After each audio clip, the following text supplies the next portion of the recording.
আসসালামু আলাইকুম। বাংলাদেশে ১২টা জেলায় বন্যায় অবস্থা খুব খারাপ হয়ে গেছে ভাই। আমরা সবাই অলরেডি টিভিতে দেখতেছি, ফেসবুকে দেখতেছি, ইউটিউবে দেখতেছি, সব জায়গায় দেখতেছি।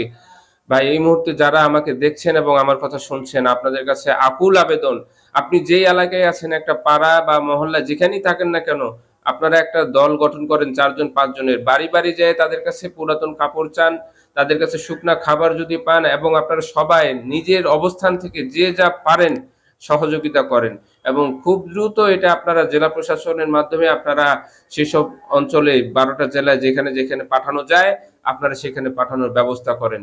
ভাই আপনার ৳১ বা আপনার একটা শুকনা খাবার, আপনার একটা ওরসালাইন, আপনার একটা জামার কাপড় এই মুহূর্তে খুব প্রয়োজন, খুব প্রয়োজন। আপনাদের কাছে আকুল আবেদন জানাচ্ছি এবং অনুরোধ করতেছি এই বিপদের দিনে মানুষের পাশে সবাই একটু বিপদে দাঁড়ান ভাই। আমরা এই দুর্যোগ থেকে আল্লাহ আমাদের হেফাজত করুক, আমাদের বাঁচাক, রহমত করুক।